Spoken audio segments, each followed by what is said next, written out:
Before you start editing any video in Shotcut or Kdenlive, you must change these three settings. These simple tweaks will make your editing super smooth, remove timeline lag, and speed up your previews and exports. We will first set up Shotcut and then we will do the same three steps in Kdenlive. So let's begin.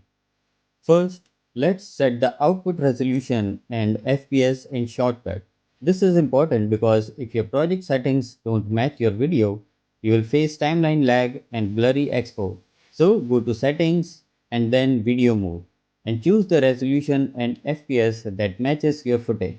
For example, if your recording is 1080p in 60 fps, select the 1080p 60 fps from the list. Next, enable the proxy editing. This is one of the most important settings for smooth editing, especially on low-end systems. Go to settings, then proxy and enable proxy. Now whenever you import a video, Shotcut will automatically create lightweight proxy files. These proxy files make your timeline buttery smooth, even if you are editing 4K footage on a basic laptop.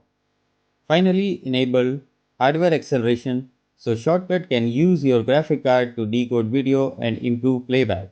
Go to settings, then display method and choose a GPU supported options like OpenGL or DirectX. After that, enable settings, GPU effects if your system supports it.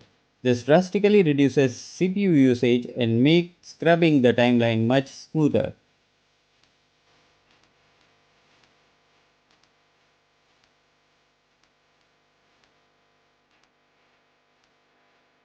Now let's set up Kdenlive. First, set up the output resolution and FPS so your project matches your footage.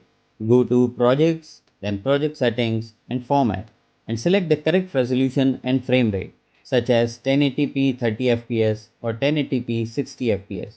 Matching your footage helps avoid laggy previews and export issues. Next, enable proxy clips in Kdenlive. This is crucial for smooth timeline performance.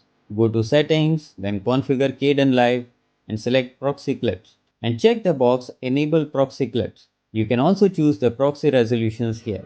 Kdenlive will now create low resolution versions of your videos so your editing feels smart, fast and responsive. Finally, let's enable hardware acceleration in Kdenlive so your GPU can help with decoding.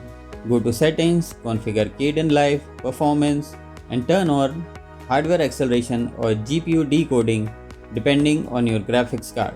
If your GPU supports it, this makes a huge difference while previewing effects, transitions or scrubbing through the timeline. And that's it. Once you set the resolution, turn on proxy and enable hardware acceleration in both Shotcut and Kdenlive, your editing will instantly become smoother, faster and much more enjoyable. Now you're ready to start editing like a pro.